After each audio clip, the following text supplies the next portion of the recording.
Welcome to the deep dive. We're here to give you that shortcut to, well, getting informed without drowning in sources. You bring us the stack, maybe it's a complex report, some dense research, or like today, a personal review. Mhm. And we pull out the surprising bits, the key strategies, the stuff you actually need. Exactly. And today we're digging into a really interesting one. It's a personal week 27 review dated July 6th, 2025. So quite recent. And it's, a super detailed self-assessment, covers health, habits, hobbies, the whole 9 yards. Right. And our mission here isn't really to judge the results, like, did they succeed or fail? It's more about reverse engineering. We want to figure out the strategies they're using. What's their blueprint for making this consistent small progress, especially how they're using, like, actual data to make changes along the way. It's a fantastic case study in feedback loops, really. You see the input, the action, the outcome, the adjustment. And what jumps out right away, I think, is this kind of paradox for the week. You've got this really high-level discipline, right? Like hitting over 10,000 steps in one day. That's huge. But then at the same time, there's this incredibly gentle, very specific self-care going on, especially around managing inflammation, which is a pretty big health issue. Yeah, it's like discipline meets deep listening, knowing when to push, knowing when to nurture. Let's maybe start with the health numbers. Good idea. The health section really shows that tension, doesn't it, between setting these ambitious goals and then, dealing with reality. So sleep. The goal was 7 hours a night, the actual average, 6.43 hours. But that average, it doesn't tell the whole story, does it? If you look closer at the details, the sleep was all over the place. Some really good nights, like 8 hours, but then also some really short ones, 4 or 5 hours. And they even noted combined sleep. One day had 10 hours total, but that included a big nap. Ah, okay. So that's the key insight then. They didn't quite hit the average. But the strategy wasn't just, oh no, I failed. It was about compensation. They're actively using split sleep, naps, whatever works to get the rest in, adapting to their schedule instead of being rigid about one single block of sleep. Exactly. It shows they're pragmatic about it. They accept the variability. Now, movement, that was a different story. A clear win. Daily walking goal was 5,600 steps. And the actual. Nearly 7,000. 6,980 steps per day, average. Nice. And that includes that huge day, right? Over 10,000 steps. But here's what I found interesting, strategically. Despite hitting that massive number, they decided not to raise the daily goal. Kept it at 5,600. Why do that? Why not bump it up? Well, that's the smart play, isn't it? Most people get that ego boost, raise the bar immediately, and then what happens? You miss it, get discouraged, maybe quit. Right. This person seems to be prioritizing watching the trend. They want to see if the average keeps rising steadily against that stable minimum. It lets the habit really solidify before they add more friction. Very disciplined thinking.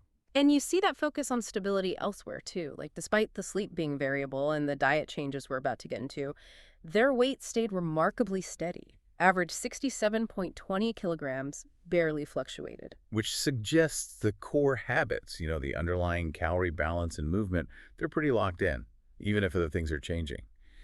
And this brings us to maybe the most interesting part of the health stuff, the diet.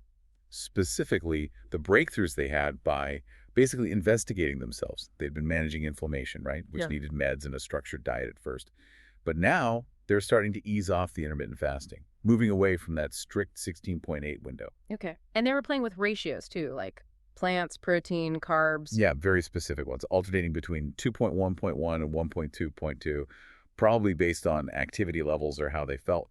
But the biggest discovery, the real kicker, wasn't the ratios. It was the form of the food. How do you mean? The review points to a deliberate shift towards warm, soupy food.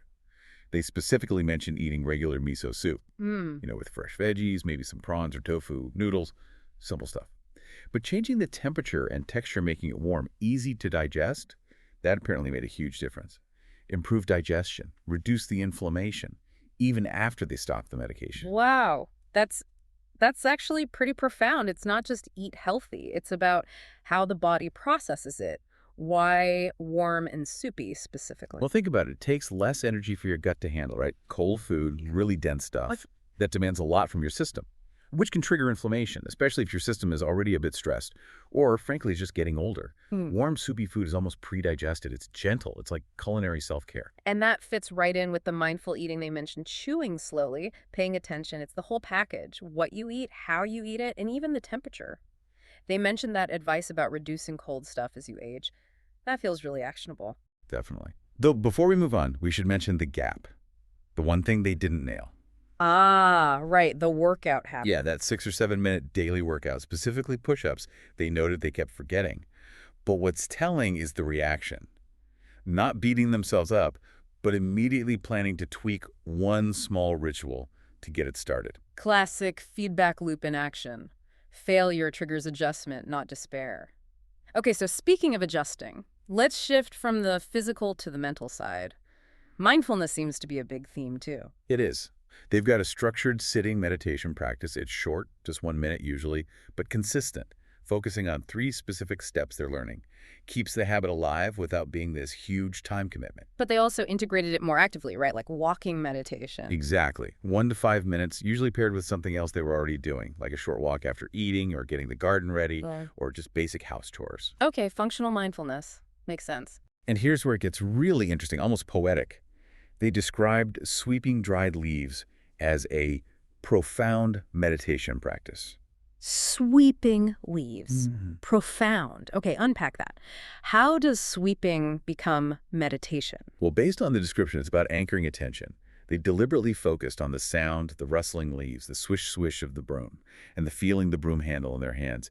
It's about taking a mundane chore, Something you just want to get over with. right, and turning it into an exercise in being present, using the senses to stay right there in that moment. So you don't need a cushion or total silence. A broom works too. That's actually really accessible for anyone feeling overwhelmed by chores. Precisely. And it clearly had an effect internally. They mentioned practicing mentally noting your thoughts, emotions, and feelings. And they described their state as stoic as usual, linking it partly back to the reduced inflammation. Connecting physical comfort to emotional stability. The gut-brain axis in real life. Absolutely. And you see that desire for control in their cooking goals, too. Little things like learning to prep veggies faster, trying different egg recipes from social media. It's about optimizing the inputs, making healthy choices easier and quicker. Less friction. That theme, incremental progress, control, low friction, it seems to run through everything. Which takes us to section 3, right? Projects, hobbies, documentation. Yeah, the power of tracking things and making these tiny commitments. Okay, so minimalism goals. They have this habit of clearing one small item daily, especially in the garage. It's that minimum viable effort idea again, isn't it? One small thing. It guarantees you make some progress, even if it feels tiny day to day. Death by 1,000 cuts for clutter. Exactly. But it's realistic, too. The review also notes things that didn't get done, a neglected drawer, some curtains. The system allows for imperfection while still moving forward. And their professional habits seem to follow the same logic. Daily PRs, pull requests for their coding work. They mention GPR languages, Go, Python, Elixir. Right, GPR seems to be their personal acronym for the languages they work with. Go, Python, Elixir, Erlang, Rust. Covers a range of stuff, back-end systems, functional programming. But the really crucial detail isn't which languages. It's the type of contribution they aimed for daily.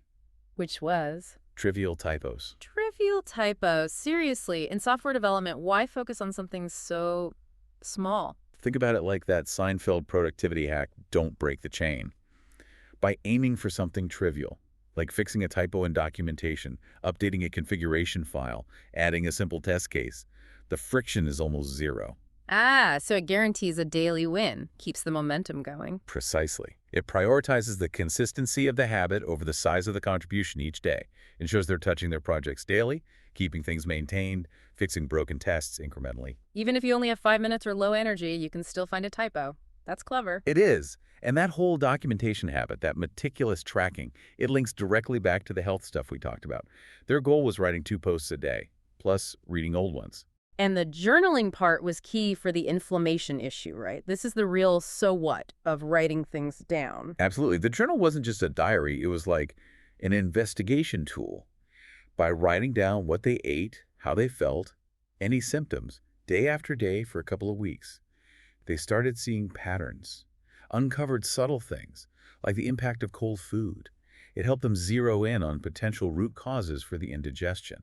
Like a detective gathering clues, and the warm, soupy food was the solution they uncovered. Exactly. It proves that careful, gradual documentation isn't just for work projects. It can help you figure out your own body, any area you want to understand better, really. And you see that learning process in their hobbies, too, like gardening. Yeah, they were monitoring seedlings, transplanting, and specifically noted learning something about seed germination in tropical weather from that process. And that learning is now feeding into plans for a new rack system tailored for different parts of their garden. It's observation leading to adaptation. Though not everything worked out perfectly. The fish keeping stuff seems stalled. Right, which is also important to note. Progress isn't always linear across the board. Some things take a back seat. And then there was the phone issue. Forced adaptation. Oh, yeah. Their current phone had a problem, so suddenly they had to research new phones, specifically looking for a good macro lens for photography. Threw them into learning about the latest mobile camera tech, whether they planned it or not. Necessity is the mother of invention. Or at least research. They're finally reading. They admitted not making progress on a dense technical book about health metrics. The 3 Highs Control Guide. Sounds intense. Yeah. But they did manage to keep the daily habit of skimming fiction and gardening books. Again, prioritizing the continuity of the habit itself, even if the specific content was lower friction that week. Okay, so pulling it all together, what's the main takeaway from this week? For me, it's how they managed both intense discipline, like the 10K steps and daily coding, and this really gentle, responsive self-care, like the warm food and the short meditations. They exist side by side. I agree. And the consistency seems fueled by these minimum viable efforts. One small item cleared, 1 minute of meditation, one tiny typo fix, small wins add up. But I think the most powerful thread connecting back to that idea of knowledge acquisition is the investigative power of documentation. How their journaling didn't just record events, it actively helped them diagnose and solve a physical problem, the inflammation. Right. Which leads to a final thought maybe for you listening. If that kind of detailed, incremental documentation, writing down the inputs, the outputs, the feelings, can uncover hidden patterns in something as complex as your physical health, how could you apply that same investigative process elsewhere? Think about an area where you feel stuck or where you want to make progress. Maybe it's your finances or your career path or even, I don't know, a difficult relationship. What if you started documenting the details consistently, incrementally? What hidden obstacles or maybe hidden breakthroughs might you uncover? Because documenting isn't passive. It's like activating a diagnostic tool. The insights are waiting, but you need that detailed record to find them. Something to definitely think about. Take that documentation habit and see where it leads. We hope these insights give you some ideas for your own incremental progress. We'll talk to you next time for another deep dive.